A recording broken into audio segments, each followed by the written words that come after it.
Yang pertama ada Arduino. Mikrokontroler ini dapat diprogram untuk mengeluarkan output sinyal seperti keinginan program. Arduino adalah suatu board instrumen elektronika yang tersusun dari perangkat-perangkat pendukung chip mikrokontroler yang akan ditanam sebuah program di dalamnya. Otak utama dari Arduino ini adalah mikrokontroler yang ditanam pada setiap serinya. Setiap seri Arduino menggunakan mikrokontroler yang berbeda sesuai kebutuhan.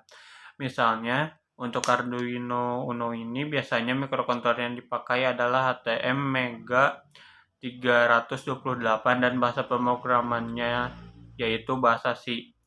Intinya adalah mengambil data input dari pin yang diatur untuk menerima data dan data input yang diterima dikirim ke mikrokontroler untuk diproses sesuai kebutuhan dan hasil prosesnya disalurkan kembali ke pin outputnya. Yang kedua ada sensor ultrasonik. Sensor merupakan sebuah komponen yang memiliki fungsi untuk mendeteksi perubahan besaran pada suatu objek, baik perubahan besaran fisik ataupun fisika. Sensor ultrasonik adalah sensor yang berfungsi mengubah energi dari besaran fisika berupa bunyi menjadi besaran listrik. Sensor ultrasonik bekerja berdasarkan pada prinsip pantulan suatu gelombang bunyi sehingga gelombang pantul tersebut dapat digunakan untuk menafsirkan ekstensi jarak suatu benda dengan frekuensi tertentu. Disebut dengan sensor ultrasonik karena sensor ini menggunakan gelombang ultrasonik dalam pengoperasiannya. Gelombang ultrasonik adalah gelombang bunyi yang mempunyai frekuensi sangat tinggi dan tidak dapat didengar oleh telinga manusia.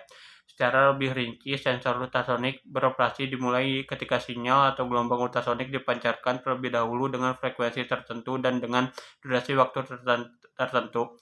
Ketika gelombang atau sinyal tersebut menabrak suatu benda, maka sinyal tersebut akan dipantulkan oleh benda tersebut. Setelah gelombang pantulan sampai di alat penerima, maka sinyal tersebut akan diproses untuk menghitung jarak benda tersebut. Yang ketiga ada motor servo. Secara umum, motor ini dimanfaatkan sebagai komponen pada aplikasi otomasi, robotika, pembuatan semikonduktor, dan permesinan CNC. Beberapa komponen tersebut akan berfungsi dengan baik ketika menggunakan motor ini. Sejatinya, cara kerja motor servo bergantung lebar pada sinyal modulasi yang memakai sistem kontrol. Lebar sinyal tersebut yang nantinya akan menjadi penentu bagaimana posisi dari sudut putaran yang ada pada bagian poros motor. Keempat adalah kabel jumper. Intinya penggunaan kabel jumper ini adalah sebagai konduktor listrik untuk menghubungkan rangkaian listrik. Cara kerja kabel jumper itu singkatnya prinsip yaitu mengantarkan arus listrik dari suatu komponen ke komponen lainnya yang dihubungkan. Ini terjadi karena di ujung dan di dalam kabel terdapat konduktor listrik kecil yang memang fungsinya untuk menghantarkan listrik. Yang kelima ada LED. Fungsi LED yang utama pada intinya adalah untuk menerangi objek dan bahkan tempat. Cara kerja dari LED hampir sama dengan keluarga dioda yang memiliki dua kutub, yaitu kutub positif dan kutub negatif. LED hanya akan memancarkan cahaya apabila dialiri tegangan maju dari anoda ke katoda. LED sendiri terdiri atas sebuah chip semikonduktor yang didoping sehingga menciptakan junction antara kutub positif dan kutub negatif. Proses doping dalam semikonduktor adalah proses untuk menambahkan ketidakmampuan pada semikonduktif yang murni sehingga dapat menghasilkan karakteristik kelistrikan yang diinginkan. Yang keenam ada resistor.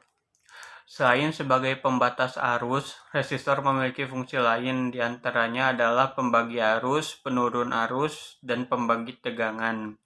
Cara kerja dari resistor ini cukup simpel, yaitu menghambat arus yang mengalir dari ujung kutub yang satu ke ujung kutub yang lain dengan nilai hambatan bervariasi sesuai yang tertera pada resistor tersebut, yang kemudian harus dialirkan lagi ke komponen elektronika yang membutuhkan arus lebih kecil sehingga komponen elektronika ini dapat terpelihara keawetannya.